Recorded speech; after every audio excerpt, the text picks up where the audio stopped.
नमस्कार दोस्तों, मेरा नाम है विशाल। आप सबका स्वागत है स्टॉक बॉक्स के बिजनेस स्टैंडर्ड एनालिसिस वीडियो में।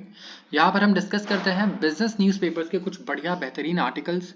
हम डिकोड करते हैं उनका कॉज और इन इवेंट्स का इम्पैक्ट। ये इवेंट्स क्या होंगे? फाइनेंशियल इवेंट्स, बिजनेस इवेंट्स, जिस पर हम फोकस करेंगे। शुरुआत करते हैं आज के सबसे पहले आर्टिकल से। ये है foreign funds selling Indian stocks at the fastest pace in months. Foreign funds, यहाँ पे फॉरेन इन्वेस्टर्स की बात हो रही है जो इंडिया में निवेश करते हैं, जिन्हें हम स्टॉक मार्केट के लोग जानते होंगे FII और DII, FII कहते हैं और FPI कहते हैं, foreign portfolio investors, foreign institutional investors. और ये इंडियन स्टॉक्स बेच रहे हैं, जानते हैं क्यों? और ये सबसे फास्टेस्ट पेज से बेच रहे हैं। देखिए रीजन ये है कि इतनी तेजी से ये क्यों बेच रहे हैं इन कुछ महीनों में, आगे जानते हैं। इन्होंने फॉरेन इन्वेस्टर्स ने कट किए होल्डिंग्स इंडियन स्टॉक्स में, जो भी उनका पोर्टफोलियो है उसमें से इंडियन स्टॉक्स उन्होंने हटाए हैं, काफी तेज रफ्तार से हटाए हैं। पिछले हफ्ते में आप खुद देख सकते हैं निफ्टी में 1000 पॉइंट की गिरावट बहुत ही जल्दी आई है। यूजुअली इतनी जल्दी नहीं आती जब तक कि कोई इवेंट या कोई न्यूज ना हो, जैसे पहले रशिया यूक्रेन वॉर का न्यूज था, या फिर उसके अलावा अगर आप देखेंगे तो उससे पहले कोविड हो। तो इस तरीके की सिचुएशन रही है। तो यहाँ पे कह सकते हैं कि डिसअपॉइंटिंग अर्निंग्स रही है उनके हिसाब से कुछ बेल वेदर कंपनीज से, जिसकी वजह से सेंटिमेंट थोड़ा खराब हो गया। मतलब जो उनकी रिपोर्ट आए हैं इस वक्त क्वार्टरली अर्निंग्स के, वो एक्सपेक्टेशंस के हिसाब से नहीं आए हैं। वैसे रिपोर्ट खराब नहीं आए, मैं ये कहूँगा अच्छे ही आए हैं, अच्छे प्रॉफिट्स हैं, लेकिन सेंटिमेंट्स थोड़े ढीले इसलिए हैं क्योंकि एक्सपेक्टेशंस उनकी शायद ज़्यादा थी। दूसरा रीज़न बताया जा रहा है इजराइल और हमास वॉर के बीच में जो ये कॉन्फ्लिक्ट जो चल रहा है, यहाँ पे कुछ भी अनप्रेडिक्टेबल हो सकता है। तो एक रीज़न आप ये भी कह सकते हो कि हमारे इंडियन मार्केट्स ओवरऑल वर्ल्ड में अगर आप देखें तो ऑल टाइम हाई के पास ट्रेड कर रहे थे, और यहाँ पे इजराइल हमास का जब इवेंट होता है तो कोई भी सोचता है कि चलो यहाँ ना प्रॉफिट बढ़िया हो रहा है, यहाँ मैं प्रॉफिट बुक कर लेता हूँ। तो ये भी एक रीज़न है कि मे बी ये प्रॉफिट बुक करें, क्योंकि यहाँ पर ये अच्छे खासे प्रॉफिट में ही बैठे थे। आप पिछले महीने ही देख सकते हैं हमारे मार्केट ने ऑल टाइम हाई अचीव किया था, लाइफ हाई। तो यहाँ पे एक तो ये हो सकता है। उसके बाद उनकी दूसरी जो कंसर्न है वो है यूएस रेट्स, ठीक है। तो यहाँ पे जो रिस्की एसेट्स है इनका डिमांड खत्म हो जाता है, और स्टॉक मार्केट भी रिस्की एसेट है as compare to risk free return. तो रिस्क फ्री रिटर्न क्या हो गया? जहां पे कोई रिस्क ही नहीं है, जैसे आप बॉन्ड्स में पैसा लगा रहे हो, पैसा FD कर दे रहे हो, या भारत सरकार के आप बॉन्ड्स में निवेश कर रहे हो, तो वहां तो कोई रिस्क ही नहीं है, और वहां रिटर्न अगर ज्यादा मिल रहा है तो स्टॉक मार्केट से आप होता ही है कि बड़े इन्वेस्टर्स पैसा निकाल के यहाँ लगाना शुरू कर देते हैं। तो जो ओवरसीज फंड्स हैं उन्होंने 768.4 मिलियन डॉलर्स के लोकल शेयर बेचे। सिर्फ थर्सडे को इन्होंने इतना बेचा है, जो कि एक बड़ा अमाउंट है, और ये बिगेस्ट सिंगल डे आउटफ्लो है since June 2022 on net basis. तो बाइंग और सेलिंग दोनों को अगर आप नेट कर दें, माइनस कर दें, तो इतनी सेलिंग हुई है, ठीक है, बाइंग होने के बाद का डेटा है। तो अकॉर्डिंग टू जो लेटेस्ट डेटा है कंपायर्ड बाय ब्लूमबर्ग, ओवरऑल उन्होंने विड्रॉ किया है 1.2 बिलियन डॉलर्स, मतलब करीब करीब 10,000 करोड़ के करीब।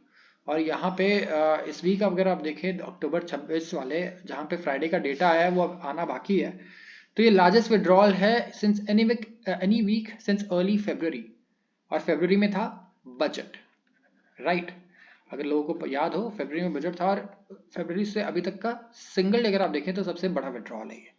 यहाँ पे इंडिया के जो टॉप सॉफ्टवेयर सर्विसेज एक्सपोर्टर्स हैं और कुछ लार्ज कंज्यूमर फोकस फर्म्स हैं जैसे कि ITC, हिंदुस्तान यूनिलीवर, ये वो हैं जिनके शेयर्स नीचे आए हैं रिजल्ट रिपोर्ट करने के बाद। तो इनका आप कह सकते हैं कि ठीक है, मे बी रिजल्ट्स इतने एक्सपेक्टेशंस के हिसाब से बहुत ज़्यादा कुछ खास ना हो।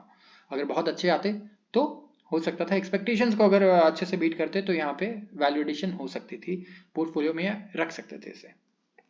यहाँ पर अगर आप देखेंगे तो इंडिया का जो बेंचमार्क NSE निफ्टी 50 इंडेक्स है, ये 3.5% नीचे है इस महीने, और आप कह सकते हैं 3.8% डिक्लाइन है ब्रॉडर MSCI एशिया इंडेक्स में। एशिया पैसिफिक जो इंडेक्स है MSCI का, बेसिकली एशियन मार्केट्स का है। तो एशियन मार्केट्स कौन से होते हैं? चाइना हो गया, इंडिया हो गया, जापान हो गया, जितने भी एशियन कंट्रीज है, तो उनको ये अभी भी बीट कर रहा है, ठीक है, क्योंकि वो तो 3.8% नीचे है इस वक्त।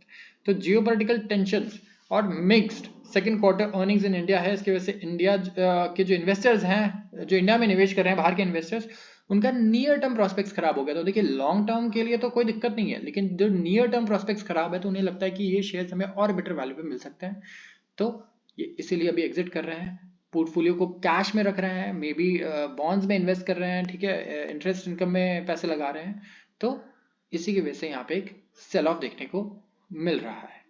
तो यहाँ पे इनका कहना है कि ये वापस से ये बाइंग स्टार्ट करेंगे, लेकिन ये तब होगा जब वैल्यूएशन थोड़े और सस्ते हो जाएं और वॉलिटिलिटी खत्म हो जाए। तो वैल्यूएशंस तो ऐसा भी नहीं कि निफ्टी बहुत ज्यादा वैल्यू पे चल रही है। निफ्टी की अगर आप ओवरऑल वैल्यूएशन देखें तो हम पी रेशियो देखते हैं, निफ्टी का जो पी रेशियो है जो कि अभी भी आप कह सकते हैं ओवर वैल्यूड बिल्कुल नहीं है, अराउंड 22 के अराउंड है, जो कि हम कहते हैं कि एक एवरेज रेंज है, ओवर वैल्यूड रेंज नहीं है और अंडर वैल्यूड रेंज भी नहीं है। तो मे बी हमें लगता है कि ज्यादा बड़ा कंसर्न क्या है, वॉलेटिलिटी। तो जैसे जैसे ये अनसर्टेनिटी कम होगी, ऐसा नहीं कि न्यूक्लियर वॉर हो जाए एक, राइट, 0.11% तो चांस है ना इसके भी। तो फॉरेन इंस्टीट्यूशन इन्वेस्टर्स काफी ज्यादा डरते हैं क्योंकि इनका एक्सपोजर बहुत बड़ा होता है, बिलियंस ऑफ डॉलर्स का होता है, लाखों करोड़ का होता है। तो ये रीजन है कि ये छोटी सी खबर पे भी इतना ज्यादा रिएक्ट करता है। आते हैं अगले आर्टिकल पे। ये है BFSI oil and gas sectors की drivers of India incorporation earnings as IT slips. तो यहाँ पे इनका कहना है कि जो स्लो डाउन हुआ है इंफॉर्मेशन टेक्नोलॉजी सर्विसेज में, अगर आप देखें, ठीक है, ये तो अच्छा खासा और बढ़ गया है। पिछली बार क्वार्टरली रिजल्ट्स अच्छे नहीं आए और इस बार और भी कह सकते हैं कि एक्सपेक्टेशंस थे उससे भी बेकार ही आए। तो यहाँ पे बैंकिंग और फाइनेंशियल सर्विसेज और इंश्योरेंस जो है और ऑयल एंड गैस कंपनीज जो है ये प्राइमरी ड्राइवर्स हैं कॉर्पोरेट अर्निंग्स के ग्रोथ के। इनकी रिजल्ट्स अच्छे आ रहे हैं। अगर आप देखिए बैंक्स को देखें और ऑयल एंड गैस को देखिए, रिलायंस के रिजल्ट्स आपने देखे होंगे, बहुत ही बढ़िया रिजल्ट्स थे। ओएनजी सेवर के रिजल्ट्स भी कुछ खराब नहीं आए हैं। तो यहाँ पे अगर आप देखेंगे तो सॉरी कुछ बहुत ज़्यादा बुरे परफॉर्मर्स आपको नहीं दिखेंगे। इंडिविजुअली हो सकता है एक दो कंपनी के रिजल्ट अच्छे नहीं हो, लेकिन जो मेजर कंपनीज हैं हम उन्हें जज करते हैं। तो यहाँ पे आप देखिए बैंक्स, आप एचडीएफसी के रिजल्ट्स देखिए, क्या बेहतरीन रिजल्ट्स आए थे। ऑल्दो वहाँ पे कंट्रोवर्शियल थोड़ा था क्योंकि दोनों बैंक्स मर्ज हो चुके हैं अब, एचडीएफसी और एचडीएफसी बैंक। तो यहाँ पे क्या लोग का थोड़ा मिक्स्ड ओपिनियन था, लेकिन ICICI, axis bank, IndusInd bank, बेहतरीन रिजल्ट्स। और ये देश के सबसे बड़े बैंक्स हैं अगर आप देखें इन्हें प्राइवेट सेक्टर में स्पेशली। तो आईटी का जो आईटी सर्विसेज सेक्टर का जो शेयर है कॉर्पोरेट अर्निंग्स में, ये 5 ईयर लो पे है, 17.4% पे आ गया है। ये 5 साल के लो पे जो आईटी का शेयर होता है टोटल अर्निंग्स में, प्रॉफिट्स में। और जबकि बैंक्स और फाइनेंस कंपनीज ये 46% है, ऑयल एंड गैस फर्म्स भी 16.8% है। तो इनका कंट्रीब्यूशन बढ़ गया है। तो एट द पीक, अगर पीक जब ये पीक पे थे तो आईटी फर्म जैसे कि टीसीएस, इन्फोसिस, एचसीएल, विप्रो ये रिप्रेजेंट करते थे 2/3 of combined net profit of all listed companies in India. 2/3 जितनी भी लिस्टेड कंपनीज हैं पूरे इंडिया में, उनका प्रॉफिट अकेले ये कंपनीज निकाल लेती थी। इतना बराबर होता था इनका, TCS, Infosys, HCL, Tech, Wipro, जो कि अब सिर्फ 17% पे आ गया है, राइट। तो यहाँ पे आप कह सकते हैं कि एक डिक्लाइन तो है, राइट, अच्छा खासा प्रॉफिट में। तो इनके जो शेयर प्राइस नीचे आए, यू कैन जस्टिफाई कि ठीक है, परफॉर्मेंस भी कुछ खास नहीं आई है। तो जो आईटी सर्विसेज में स्लो डाउन आई है, इससे ओवरऑल कॉर्पोरेट अर्निंग्स इंडिया की कम हुई है। यहाँ पे आप देखेंगे कि आईटी सर्विसेज, बैंक्स और फाइनेंस कंपनीज ये सबसे बड़े कंट्रीब्यूटर थे राइज इन कॉर्पोरेट प्रॉफिटेबिलिटी के पोस्ट पैंडेमिक पीरियड में। जो अर्निंग्स ग्रोथ हुई आईटी सर्विसेज सेक्टर में पीक हो गई और अर्ली स्लो डाउन के साइंस भी आ गए थे क्रेडिट डिमांड में, मार्जिन कॉन्ट्रैक्शन में और बीएफएसआई स्पेस में।